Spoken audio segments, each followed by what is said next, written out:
أعوذ بالله من الشيطان الرجيم. بسم الله الرحمن الرحيم. له معقبات من بين يديه ومن خلفه يحفظونه من أمر الله إن الله لا يغير ما بقوم حتى يغيروا ما بأنفسهم وإذا أراد الله بقوم سوءا فلا مرد له وما لهم من دونه من وال۔ ایک کے بعد ایک آنے والے اس کے آگے اور پیچھے ہیں جو اللہ کے حکم سے اس کی حفاظت کرتے ہیں۔ اللہ کسی قوم کی حالت کو نہیں بدلتا جب تک کہ وہ اپنی روش کو نہیں بدلتی۔ جب اللہ کسی قوم پر مصیبت لانا چاہے تو پھر وہ ٹل نہیں سکتی اور کوئی نہیں جو اس کے مقابل اس کا مددگار ہو۔ سورہ رات کی 11 نمبر کی آیت ہے۔ گزشتہ درس میں بھی اس پر بات چل رہی تھی کہ اس میں آیت کے پہلے حصے میں تو فرشتوں کا تذکرہ ہے جو اللہ تعالیٰ انسانوں کی حفاظت کے لیے پہرے کے طور پر رکھ دیا ہے، جو انسانوں کی نگرانی اور ان کی حفاظت پر معمور کیا گیا ہے۔ سے مراد وہ فرشتے ہیں جو ہر شخص کی حفاظت کے لیے لگے رہتے ہیں۔ ان کی ڈیوٹی اس طرح مقرر ہے کہ ایک کے بعد دیگرے ان کی آمد و رفت کا سلسلہ جاری رہتا ہے۔ انسان کی زندگی تو ہر قسم کی خطرات سے گھری ہوئی ہے اور ہر وقت ایک نہ ایک خطرے کی ضد میں رہتا ہی ہے، لیکن اللہ تعالیٰ نے انسان کو ان خطرات اور آفتوں سے بچانے کا، ان سے محفوظ کرنے کا یہ سامان کیا ہے کہ اس کے آگے اور پیچھے کئی ایک فرشتے اللہ تعالیٰ نے لگا دیے ہیں جو اس کا بچاؤ کرتے رہتے ہیں، نہ صرف اس کی دنیا کے مصائب اور خطرات اور مصیبتوں سے بلکہ آخرت کی مصیبتوں سے بھی بچانے کے لیے، اس کو گناہوں سے محفوظ کرنے کے لیے بھی اس کے دل میں داعیہ پیدا کرتے رہتے ہیں۔ یہ دن اور رات مسلسل 24 گھنٹے انسان کے ساتھ لگے ہوئے ہیں اور صرف اس وقت اس کو کوئی نقصان پہنچ جاتا ہے جب اس کے مقدر میں اللہ تعالیٰ وہ لکھ دیتے ہیں تو وہ فرشتے وہاں سے ہٹ جاتے ہیں۔ یہ ساری بات تفصیل کے ساتھ آپ کے سامنے آ چکی تھی کہ کتنے فرشتے ہوتے ہیں، کہاں کہاں اللہ تعالیٰ نے مقرر کر کے رکھے ہیں، کس طریقے سے وہ آتے جاتے ہیں۔ اب آیت کا اگلا حصہ جو ہے اس میں اللہ تعالیٰ قوموں کے حالات کے متعلق فرما رہے ہیں کہ اللہ تعالیٰ کسی قوم کی حالت امن و عافیت کو آفت اور مصیبت میں اس وقت تک تبدیل نہیں کرتے جب وہ قوم اپنے خود احوال اور اعمال کو برائی اور فساد سے تبدیل نہ کر دے۔ انہیں اللہ تعالیٰ تو امن و عافیت دے دیتے ہیں قوموں کو، لیکن وہ قوم اپنے آپ اپنے ہاتھوں سے اپنے کرتوتوں سے اس کو برائی اور فساد میں تبدیل کر دیتی ہے تو پھر اس کے لیے آفت اور مصیبت کا فیصلہ کر دیا جاتا ہے۔ یہ فرمایا گیا اس آیت میں، ان اللہ لا یغیر ما بقوم حتی یغیروا ما بانفسہم، یعنی اس وقت جو ہے جب کہ امن و عافیت اس کو حاصل تھا، اس نے سرکشی اور نافرمانی کی وہ قوم، تو پھر اللہ تعالیٰ بھی اپنا طرز بدل دیتی ہے۔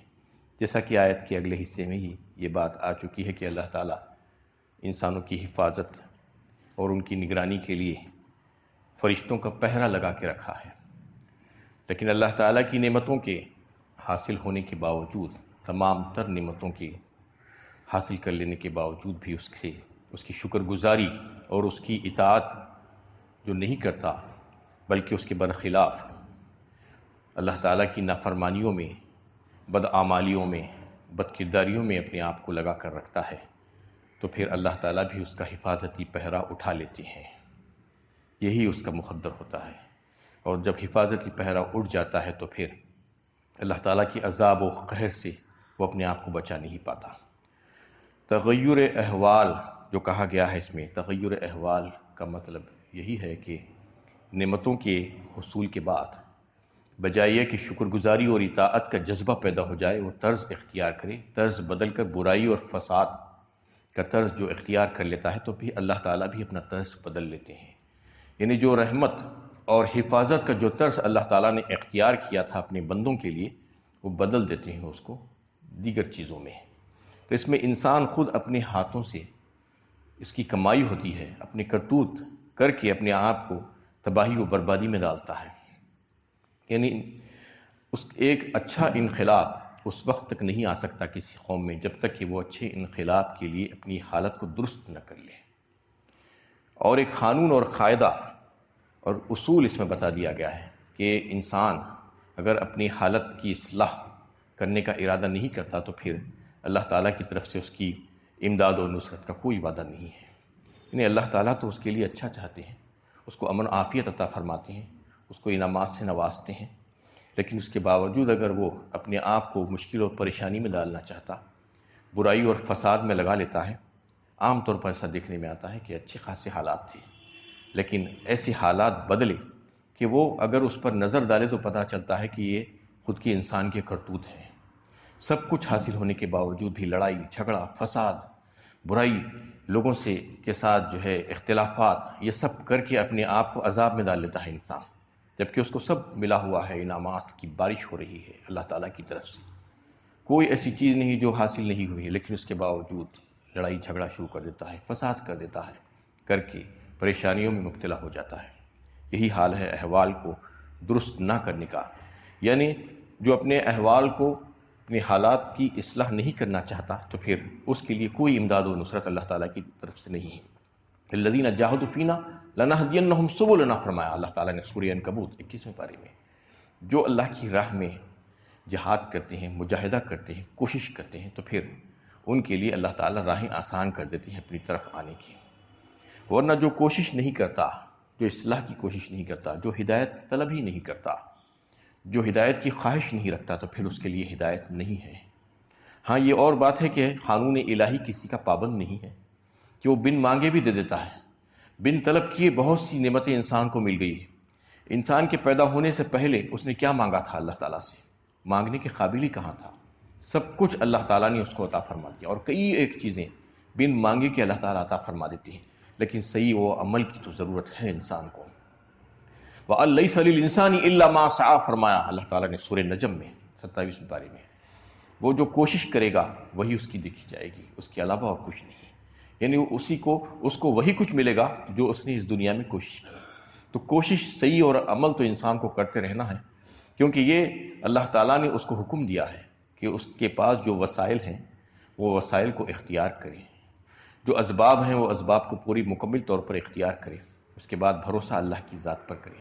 لیکن اگر کوئی صحیح اور عمل ہی نہیں کرنا چاہتا اور بس انتظار کر رہا ہے اللہ تعالیٰ کی انعامات کا تو یہ خود فریبی اور دھوکہ ہے، یہ فرما دیا گیا۔ یعنی جو اپنے آپ کی اصلاح نہیں کرنا چاہتا، جو اچھے حالات کو برے حالات میں تبدیل کر دیتا ہے، جو برائی اور فساد سے اس کو بدل دینا چاہتا ہے، تو پھر اللہ تعالیٰ بھی اس کے لیے وہی فیصلہ فرما دیتے ہیں، اس کے لیے وہی مقدر ہو جاتا ہے۔ ان اللہ لا یغیر ما بقوم حتی یغیروا ما بانفسہم فرما دیا گیا۔ وَإِذَا أَرَادَ اللَّهُ بِقَوْمٍ سُوءًا فَلَا مَرَدَّ لَهُ، اور پھر جب اللہ تعالیٰ کسی قوم پر مصیبت لانا چاہتی ہیں تو وہ ٹل نہیں سکتی، اور کوئی نہیں جو اس کے مقابل ان کا مددگار ہو۔ وَمَا لَهُم مِّن دُونِهِ مِّن وَالٍ، اس کا مطلب یہ ہے کہ کوئی یہ غلط فہمی میں مبتلا نہ ہو کہ فلاں اور فلاں اور فلاں مجھے بچا لیں گے، میرے وہ بزرگ، میرے یہ بزرگ، میرے وہ پیر اور فقیر یا جن یا فرشتہ یا اور کوئی اپنا زور لگا کر اللہ تعالیٰ کے سامنے میری وہ ساری بدعمالیاں جو میں جو کچھ بھی کرتا رہا ہوں تو میں اپنی نظر و نیاز اور منتیں ان کو جو ہے پیش کرتا ہوں، تو پھر وہ اس کی رشوت لے کر اللہ تعالیٰ کے سامنے میری سفارش کر دیں گے اور مجھے بچا لیا جائے گا، میری بدعمالیوں کا انجام بد میں نہیں دیکھوں گا۔ یہ اس کی غلط فہمی ہے، کیونکہ جو وہ کچھ کر رہا ہے اس کو تو اس کو بھگتنا ہی پڑے گا۔ کوئی اللہ تعالیٰ کے سامنے اپنا زور لگا کر کسی کو نہیں بچا سکتا۔ اللہ تزر وازرۃ وزر اخری، ہر کوئی اپنا اپنا بوجھ اٹھائے گا، کوئی کسی کا بوجھ نہیں اٹھائے گا، اور جو کچھ بھی وہ دنیا میں کرے گا اس عمل کے مطابق اس کو وہاں پر جزا یا سزا ملنے والی ہے۔ تو اس میں واضح کر دیا گیا کہ کوئی کسی کے اوپر زور زبردستی نہیں ہے۔ جو اپنے ہی کرتوتوں سے اپنے ہاتھوں سے اپنا خرابہ کر لیتے ہیں تو پھر اس کی تقدیر نہیں بدل سکتی، اللہ تعالیٰ اس کو اسی میں ڈال دیتے ہیں، اور کوئی نہیں جو اس کے مقابل اس کا مددگار ہو۔ یعنی اللہ نے جہاں ایک ایک فرد کی حفاظت کا سامان کر رکھا ہے وہاں قوموں کی عافیت کا سامان بھی کر رکھا ہے۔ چنانچہ جب اللہ تعالیٰ کسی قوم کو امن و عافیت کی نعمت عطا فرماتے ہیں تو اس صورت میں اس سے یہ نعمت چھین لی جاتی ہے جبکہ وہ خود اس نعمت کی ناقدری کرے اور اپنے آپ کو نااہل ثابت کر دے، کیونکہ اللہ تعالیٰ تو نہیں چھینتے اس سے. جیسا کہ اللہ تعالیٰ ایک ایک انسان کی حفاظت کے لیے، جیسے آپ کے سامنے پچھلے درس میں بات آ رہی تھی کہ 24 گھنٹے میں 20 فرشتے لگا کر رکھے ہیں، ہر نے دن اور رات کو جو ہے ڈیوٹی بدلتی ہے ان کی. تو وہ اللہ تعالیٰ کی حفاظت کا انتظام ہے کہ انسان کی کتنی اہمیت ہے اللہ تعالیٰ کے پاس، کہ وہ انسانوں کی کس قدر حفاظت کرنا چاہتے ہیں، دنیا کی بھی اور آخرت کی بھی مشکلات اور پریشانیوں سے بچانے کے لیے. تو ایسا ہی قوموں کی امن و عافیت بھی جو ہے اللہ تعالیٰ چاہتے ہیں، ان کو بھی وہ نعمتیں عطا فرماتے ہیں. اور یہ نعمتیں اسی وقت چھین لی جاتی ہیں جب وہ خود اس نعمت کی ناقدری کر کے سرکشی کے پر اتر جاتی ہیں. اور اللہ تعالیٰ کا یہ فائدہ نہیں ہے کہ ایک نعمت عطا کرنے کے بعد بلا وجہ اس کو چھین لے. یہاں خاص طور پر اس بات کی طرف اشارہ کرنا مقصود ہے کہ یہ منکرین اس وقت امن و چین کی زندگی گزار رہے. یہاں پر جو مخاطب ہیں وہ قریش اور مکے کے کفار ہیں، کیونکہ ان کو اللہ تعالیٰ نے سب کچھ عطا فرمایا تھا، امن و چین عطا فرما دیا تھا کعبۃ اللہ کی وجہ سے، کیونکہ کعبۃ اللہ کے وہ خدمت گزار تھے. اس لیے اللہ تعالیٰ نے چوطرف حالانکہ جو ہے امن نہیں تھا، لیکن کعبہ میں جو ہے اس مکہ میں جو ہے اللہ تعالیٰ نے کعبے کی بدولت، ان کی خدمات کی بدولت ان کو امن عطا فرما دیا تھا، اور ان کی طرف کوئی نظر اٹھا کر نہیں دیکھتا تھا. وہ تعدیر باقی رہنے والی نہیں ہے کوئی بھی نعمت، کیونکہ انہوں نے اپنے آپ کو اس کا نااہل ثابت کر دیا. اب یہ نعمت ان سے لازمہ چھین لی جائے گی. چنانچہ چند سال گزرنے نہیں پائے تھے کہ کافروں کے لیے سرزمین عرب میں سر چھپانا مشکل ہو گیا. وہی جن کو جو ہے وہاں پر ایسا بہترین مقام اور مرتبہ عطا کیا گیا تھا، ان کی طرف کوئی نظر اٹھا کر نہیں دیکھتے تھے کعبے کی تولیت کی وجہ سے. وہ اللہ تعالیٰ نے وہ برکت وہاں پر رکھی تھی، لیکن انہوں نے اپنی اس نعمت کی قدر نہیں پہچانی اور اپنی نااہلی کا ثبوت دیا، اور اسلام کے آنے کے بعد، حق کے آ جانے کے بعد حق کو قبول کرنے سے انکار کیا اور اللہ کے نبی صلی اللہ علیہ وسلم کی تکذیب کی. تو پھر اللہ تعالیٰ نے ان کا ایسا حشر کیا کہ ان کے لیے وہ جگہ سر چھپانا مشکل ہو گیا، اور اللہ کا فائدہ ان پر چسپا ہو کر رہ گیا. یہ ساری باتیں اس کے متعلق آئی. اب آگے بارش کے نظام کے متعلق اللہ تعالیٰ بات فرما رہے ہیں، کیونکہ اللہ تعالیٰ یہ ساری آیتوں میں اللہ تعالیٰ کی طرف سے جو صفات ہیں اللہ تعالیٰ کی، جو قدرت اور اختیارات ہیں، اس کا اظہار فرمایا جا رہا ہے تاکہ لوگوں کو توحید سمجھ میں آ جائے. جب توحید سمجھ میں آ جائے گی اللہ تعالیٰ کی قدرت اور اختیارات، کمالات، تو پھر اس کے ذریعے سے آخرت پر یقین پیدا ہونا شروع ہو جائے گا. هو الذی یریکم البرق خوفا وطمعا وینشئ السحاب الثقال. وہی ہے جو تمہیں بجلیاں دکھاتا ہے جو خوف بھی پیدا کرتی ہے اور امید بھی، اور وہی بوجھل بادلوں کو اٹھاتا ہے. اس میں بجلی کا تذکرہ آیا، برق و بجلی جسے کہا جاتا ہے، جو آسمان پر چمکتی ہوئی نظر آتی ہے آپ کو. یہ اس میں دو باتوں کا تذکرہ اللہ تعالیٰ فرما رہے ہیں. وہی ہے جو تمہیں بجلیاں دکھاتا ہے، جو خوف بھی پیدا کرتی ہے اور جو امید بھی پیدا کرتی ہے. خوف اس وجہ سے کہ خوف، ڈر بجلی چمکتے ہی انسان کے دل میں پیدا ہوتا ہے، کہیں یہ بجلی کہیں پر ہمارے اوپر گر نہ جائے اور وہ جلا کر خاک میں نہ ڈال دے. ایسا ہوتا ہے انسانوں کے اوپر کہیں کہیں پر جو ہے بجلی گرتی ہے اور اس کو جلا کر خاک کر دیتی ہے. اور امید کس بات کی؟ وطمع، امید اس بات کی کہ یہ بجلی کی چمک ہمیں اس بات کی طرف اشارہ کرتی ہے، توجہ دلاتی ہے کہ اب بارش ہونے والی ہے، ہمارے حالات میں تبدیلی ہونے والی ہے، جس سے انسان اور سارے حیوانات اور اس زمین پر رہنے والی ساری مخلوقات فائدہ اٹھائیں گی. کیونکہ بارش کے بغیر زندگی نہیں ہے، چاہے دنیا کتنی ترقی کر لے، بارش تو ہونا ہی ہے. بارش کے بغیر سب کا سب دھرا کا دھرا رہ جاتا ہے. تو اس لیے اس کو امید پیدا ہو جاتی ہے بجلی سے. ایک تو خوف ہوتا ہے کہ کہیں گر نہ جائے اور ہم کو جلا کر خاک نہ کر ڈالے اور ہمیں ہلاکت کا باعث نہ بن جائے، اور دوسری جو ہے اس کو امید پیدا ہوتی ہے کہ اس بجلی کے چمکنے کے بعد ہمارے اوپر بارش برسے گی اللہ تعالیٰ کی طرف سے رحمت بارہ. وَيُنشِئُ السَّحَابَ الثِّقَالَ، وہی بوجھل بادلوں کو اٹھاتا ہے. بادلوں کا تذکرہ اللہ تعالیٰ یہاں پر فرما رہے ہیں. کئی ایک مقامات پر بارش اور اس کے نظام کا تذکرہ بھی آیا. سورہ واقعہ 27ویں پارے میں بھی اللہ تعالیٰ نے اس کا تذکرہ کیا. افرأیتم الماء الذی تشربون اانتم انزلتموہ من المزن ام نحن المنزلون. بتاؤ تو صحیح کہ تم جو پانی پیتے ہو وہ پانی کو بادلوں سے برسانے والے کون ہیں؟ اسے کیا تم برساتے ہو یا اس کے برسانے والے ہم ہیں؟ اس کا جواب پوچھ رہے ہیں اللہ تعالیٰ. تم جو پانی استعمال کرتے ہو، افرأیتم الماء الذی تشربون اانتم انزلتموہ من المزن ام نحن المنزلون. اسی طریقے سے اللہ تعالیٰ کئی ایک مقامات پر اس کا تذکرہ فرمائے ہیں کہ پانی کا کیسا نظام اللہ تعالیٰ نے قائم کیا ہے. سورہ فرقان میں بھی اللہ تعالیٰ نے اس کا تذکرہ کیا ہے، وَهُوَ الَّذِي مَرَجَ الْبَحْرَيْنِ، یعنی دو دریاؤں کو اللہ تعالیٰ نے جو ہے ملا دیا ہے، هَذَا عَذْبٌ فُرَاتٌ وَهَذَا مِلْحٌ أُجَّاجٌ وَجَعَلَ بَيْنَهُمَا بَرْزَخًا وَحِجْرًا مَّحْجُورًا، جبکہ وہ دونوں جو ہے الگ الگ ہے، ایک ہے میٹھا پیاز بجھانے والا اور اچھا بہترین خوش ذائقہ، هَذَا عَذْبٌ فُرَاتٌ وَهَذَا مِلْحٌ أُجَاجٌ، اور دوسرا ہے کڑوا کسیلا کھارا۔ یہ دونوں بظاہر ملے ہوئے ہیں لیکن ملے ہوئے نہیں، اللہ تعالیٰ نے ان کے درمیان ایک آڑ لگی ہے جو مل نہیں پاتی ہے۔ وَهَذَا مِلْحٌ أُجَاجٌ وَجَعَلَ بَيْنَهُمَا بَرْزَخًا وَحِجْرًا مَّحْجُورًا، ایک زبردست آڑ اللہ تعالیٰ نے اس کے درمیان پیدا فرما دی ہے جو اس کو ملنے نہیں دیتی۔ اس کا مطلب کیا ہے کہ اللہ تعالیٰ نے زمین پر دو قسم کے پانی رکھے ہیں، ایک ہے جو آبادیوں کے درمیان جو رہتا ہے، کنوؤں چشموں اور نہروں سے جو پانی ملتا ہے وہ میٹھا پانی جو پینے کے قابل ہوتا ہے، انسان کے استعمال کے قابل ہوتا ہے، اور دوسرا پانی ہے کھارا پانی جو سمندروں میں رہتا ہے۔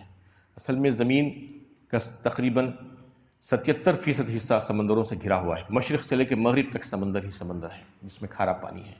یہ اللہ تعالیٰ کئی یہ حکمتوں سے اس کو رکھے ہیں، اس کی الگ حکمت ہے۔